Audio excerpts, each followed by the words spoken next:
Hello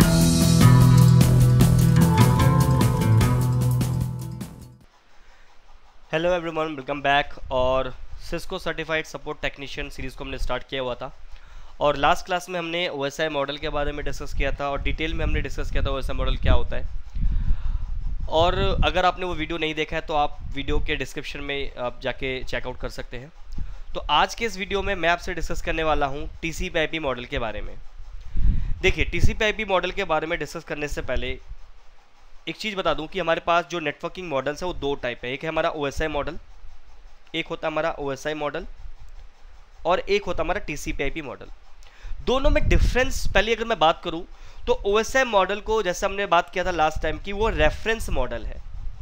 reference का मतलब है कि यहाँ पे आपका ओएसआई मॉडल को इसलिए डिज़ाइन किया गया ताकि ये चीज़ समझ पाए हम लोग कि नेटवर्क में कम्युनिकेशन कैसे होता है, प्रोटोकॉल्स कैसे काम करते हैं, आपका जो प्रोटोकॉल है वो हार्डवेयर के साथ कैसे इंटरेक्ट करता है, क्या इन्फॉर्मेशन पैकेट के अंदर जाता है। ये सारी चीज़ें हम लोग अंडरस्टैंड करने के लिए हम लोग ओएसआई मॉडल का रेफर लेते हैं नेटवर्क को समझने के लिए। बट एक्चुअल में जो इम्प्लीमेंटेशन जो नेटवर्क में किया जाता है विच इज़ टीसीपी/आईपी मॉडल। तो टीसीपी/आईपी मॉडल आपका इम्प्लीमेंटेशन मॉडल है और ओएसआई मॉडल आपका रेफरेंस मॉडल है, जहाँ पे हम नेटवर्क को समझने के लिए रेफर लेते हैं ओएसआई मॉडल का। ठीक है, जैसे हम लोग बात करने के लिए बहुत सारे लैंग्वेज को यूज़ करते हैं, हिंदी, इंग्लिश। ठीक है, तो हम लोग जिस लैंग्वेज में कंफर्ट होते हैं हम उसी में बात करते हैं। हालांकि हम अदर लैंग्वेज में भी बात कर सकते हैं, लेकिन अगर मैं बोलूँ कि अगर हम चाइनीज़ में बात करें तो हमारे लिए कहीं ना कहीं मुश्किल हो जाएगा, हम उसको समझ नहीं पाते, पहले हमें सीखना पड़ेगा। लेकिन हमारा मेन मोटिव क्या है लैंग्वेज को यूज़ करने का? हमारा कम्युनिकेशन करना। इसी तरीके से जो टीसीपी/आईपी मॉडल है और आपका जो ओएसआई मॉडल है, ये दो डिफरेंट नेटवर्क मॉडल्स हैं। तो ओएसआई मॉडल को सिर्फ रेफर के लिए यूज़ किया जाता है कि नेटवर्क में नेटवर्क कैसे काम करता है, प्रोटोकॉल कैसे काम करते हैं, प्रोटोकॉल के अंदर कैसे इन्फॉर्मेशन जाता है, सिर्फ उस चीज़ को समझने के लिए हम उसका रेफर लेते हैं, नेटवर्क को समझने के लिए। लेकिन एक्चुअल में टीसीपी/आईपी मॉडल जो हमारा एक्चुअल में इम्प्लीमेंट किया जाता है नेटवर्क के अंदर। ठीक है, तो इसके बारे में थोड़ा सा डिटेल में डिस्कस करते हैं। तो सबसे पहले मैं आपको बता दूं इसकी हिस्ट्री के बारे में कि टीसीपी/आईपी को कब डेवलप किया था और क्या रीज़न था। देखिए, in the late 1960 and early 1970s, various research institutions and universities were developing their own networking protocols. तो 1960-70 के टाइम पे ना, तो बहुत सारे ऐसे इंस्टीट्यूशंस या आपके यूनिवर्सिटीज़ थी, रिसर्चर्स, जो क्या कर रहे थे, अपने अपने नेटवर्किंग प्रोटोकॉल को इम्प्लीमेंट कर रहे थे और उसके ऊपर काम कर रहे थे। जैसे मैंने आपको बताया था कि ये चीज़ें आगे चल के प्रॉब्लम क्रिएट करने वाला था, क्योंकि दो डिफरेंट वेंडर्स का सिस्टम कभी भी आपस में बात नहीं कर सकते। एग्जैक्टली जैसे दो लोग हैं, एक हिंदी है, इंडियन है और एक चाइनीज़ है। तो अगर इंडियन अपनी हिंदी लैंग्वेज में बात करेगा और चाइनीज़ अपनी लैंग्वेज में बात करेगा तो उनके बीच में कम्युनिकेशन कभी पॉसिबल नहीं होगा। इसके लिए क्या किया जाए कि इनके लिए एक स्टैंडर्ड लैंग्वेज को यूज़ कर सकते हैं, जैसे कि इंग्लिश, जिससे क्या होगा कि उनके बीच में कम्युनिकेशन ईजिली हो जाएगा। तो इसी तरीके से नेटवर्किंग में भी डिफरेंट वेंडर्स के सिस्टम आपस में बात कर पाए, तो इसके लिए एक स्टैंडर्ड को डेवलप करना बहुत ज़रूरी था। तो इसीलिए टीसीपी/आईपी मॉडल को लेकर आया गया 1980s के आसपास। ठीक है, अच्छा, यहाँ पे कुछ और पॉइंट बात करते हैं, जैसे कि TCP was design to provide the reliable. तो टीसीपी को बेसिकली किस लिए डेवलप किया गया था? रिलायबल कम्युनिकेशन के लिए, एंड टू एंड कम्युनिकेशन के लिए between different types of computer and networks.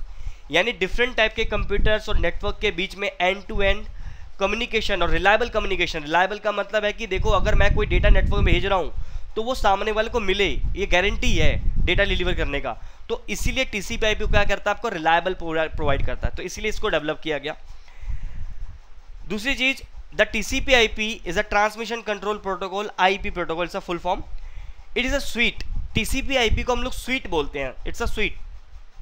Sweet का मतलब होता है it's a collection of multiple protocol. टीसीपी/आईपी एक सिंगल प्रोटोकॉल नहीं है, इसके अंदर सब अदर प्रोटोकॉल्स भी हैं। तो कोई भी प्रोटोकॉल के आगे प्रोटोकॉल स्वीट लिखा हुआ रहा है तो उसका मतलब है ये आपका कलेक्शन है मल्टीपल प्रोटोकॉल्स का, जो कि डेवलप किया गया था टीसीपी/आईपी को लेट 1970s और 1980s के बीच के अंदर। ठीक है, और इनको डेवलप करने के लिए दो इंजीनियर्स थे, विंटम सर्फ एंड रॉबर्ट कैन। तो ये दो कह लो कि साइंटिस्ट थे जिन्होंने इस टीसीपी/आईपी मॉडल को डेवलप किया था। कब? 1970 टू 1980s के बीच में।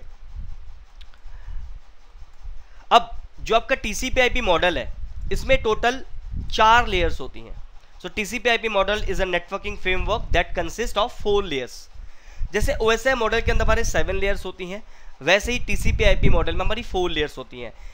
जैसे सेम टू सेम फ्लो जो रहता है हमारा OSI मॉडल के अंदर, एग्जैक्टली TCP/IP के अंदर भी वही फ्लो रहता है, बट यहाँ पे 4 लेयर के बीच में काम होता है, वहाँ पे 7 लेयर के बीच में काम होता है। तो अगर मैं बात करूँ कि OSI मॉडल और TCP/IP के बारे में, तो जैसे कि OSI मॉडल में 7 लेयर होती हैं और इसमें हमारी 4 लेयर्स होती हैं। तो OSI मॉडल के अंदर 7 लेयर की वजह से हम लोग क्या कर पाते हैं, नेटवर्क को वेरी इजीली अंडरस्टैंड कर पाते हैं। वही चीज़ TCP/IP के अंदर 4 लेयर में होता है। कोई प्रॉब्लम डिफरेंस नहीं है दोनों के बीच में, बस फर्क है तो सिर्फ लेयर्स का, ठीक है। तो इसको आगे वाले पिक्चर्स में डिस्कस करते हैं।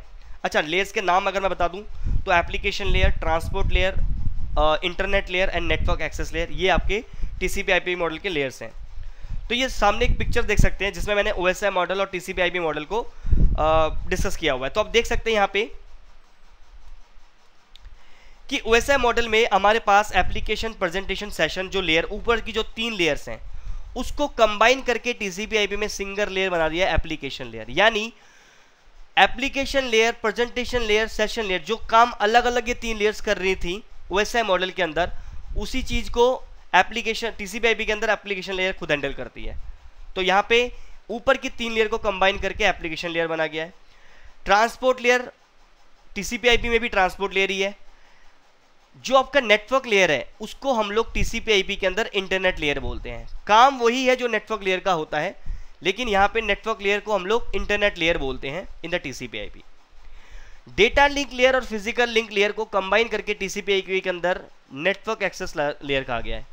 तो डिफरेंस क्या है, सिर्फ और सिर्फ लेयर के काउंट के ऊपर, लेकिन जो प्रोसेस और कम्युनिकेशन के जो तरीके हैं वो एग्जैक्टली सेम है। तो ऊपर की 3 लेयर को कंबाइन करके एप्लीकेशन लेयर कह दिया, ट्रांसपोर्ट लेयर को सेपरेट ही रखा गया है, नेटवर्क लेयर का नाम इंटरनेट लेयर कर दिया गया है, और जो ऊपर की जो नीचे की जो 2 लेयर थी, data link layer, physical layer, उसको कंबाइन करके नेटवर्क एक्सेस लेयर बताया गया है। तो ये था हमारे TCP/IP मॉडल के बारे में।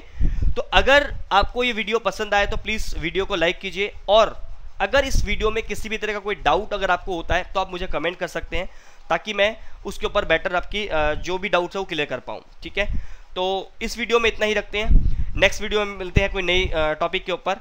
तो तब तक के लिए bye bye and take care. और प्लीज़ डियर, अगर आप लोगों को वीडियो पसंद आ रहा है तो इसको लाइक ज़रूर करें और शेयर करें अपने दोस्तों के साथ। चलिए मिलते हैं नेक्स्ट वीडियो में, तब तक के लिए bye bye and take care.